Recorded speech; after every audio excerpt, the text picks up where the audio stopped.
विकासनगर के ब्लॉक में आज जन जन की सरकार जन जन के द्वार चल रहे कार्यक्रम के तहत बहुउद्देशीय शिविर का आयोजन किया गया, जिसमें कि सभी विभागों के द्वारा अपने अपने स्टॉल लगाए गए, जैसे कि स्वास्थ्य विभाग और उद्यान विभाग, समाज कल्याण विभाग और संबंधित सभी विभागों के द्वारा लोगों की समस्याएं मौके पर ही निस्तारित की गई। इस मौके पर विकासनगर के विधायक मुन्ना सिंह चौहान भी पहुंचे और उन्होंने जन जन की सरकार जन जन के द्वार चलाए जा रहे अभियान का पूरा जायजा लिया और संबंधित सभी विभागों को जनता की समस्याओं को मौके पर ही निस्तारण करने के निर्देश दिए।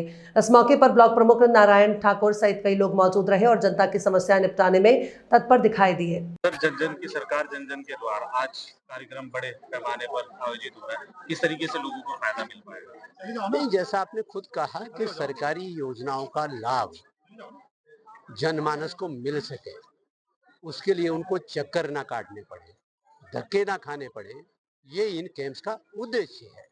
और जिसे वो कहते हैं कि सिंगल विंडो सिस्टम या अंडर वन रूफ, एक छत के नीचे सभी सुविधाएं एक साथ मिल जाए, ये इसका उद्देश्य है।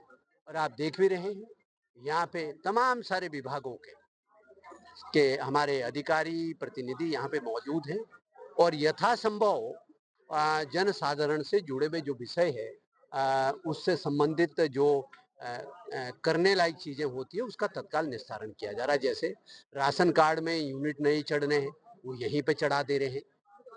हाँ, वो जाहिर तौर पे जो रूल्स को क्वालिफाई करेंगे उनके चढ़ेंगे।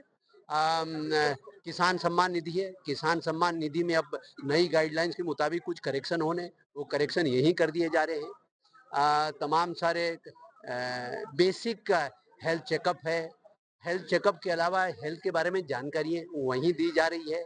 आजकल धान के रोपाई का सीजन है, तो मुख्य कृषि अधिकारी यहाँ पर है, हमारे मुख्य उद्यान अधिकारी यहाँ पर है, बाल विकास विभाग के अधिकारी कर्मचारी यहाँ पर है, फूड सिक्योरिटी एक्ट से संबंधित जो व्यवस्थाएं उससे संबंधित वहाँ पर है। तो कुल मिलाकर के स्वास्थ्य विभाग के हमारे अधिकारी यहाँ पर है। तो कुल मिलाकर के जितनी भी सब सरकारी योजनाएं, समाज कल्याण विभाग है जिसमें कि बड़े पैमाने पर, और यहाँ तक कि जिससे मैंने अच्छी खासी आज चर्चाएं की और मैंने बहुत ज़्यादा खुद भी इंटरेस्ट जाहिर किया और अपने विभागीय लोगों को भी कहा कि इसमें बहुत संवेदनशील होने की जरूरत है। जो बाल श्रमिकों का विषय आता है, तो इतना कह देना पर्याप्त नहीं है कि साहब बाल श्रमिकों का पता चला। जिस भी बाल श्रमिक को हमने चिन्हित किया उसको हमें रेस्क्यू करना है, उसको निकाल के लाना है, फिर उसको रिहेबिलिटेट करना है।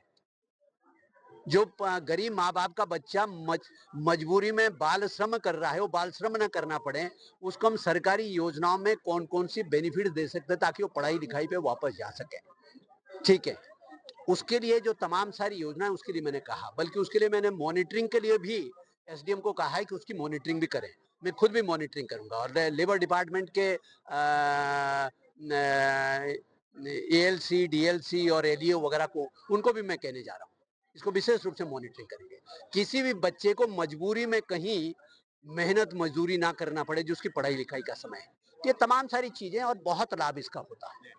तो मैं सरकार का आभार प्रकट करता हूँ। माननीय मुख्यमंत्री जी का एक फ्लैगशिप प्रोग्राम है स्टेट वाइड और इसके बड़े लाभ हो रहे हैं। एक काम में थोड़ा सा हमें आज मुझे कठिनाई महसूस हुई कि यहाँ पर दिव्यांगजनों का, जिसे हम विकलांगता का सर्टिफिकेट है, वो हम कैंप्स में बना लिया करते थे। इस बार शायद कुछ ये हुआ है कि ऑनलाइन बनने हैं, तो ऑनलाइन वो जो पोर्टल है उनका भी वो खुला नहीं है, तो इस वजह से आज वो नहीं बन रहे हैं। उसमें भी मैंने कहा है कि आइंदे से यदि पोर्टल नहीं भी खुला है तो भी आप उसकी ऑफलाइन मेडिकल परीक्षण कर लीजिए और डेटा फिर ऑनलाइन बाद में कर लीजिए। सर, मानसून सीजन लगभग स्टार्ट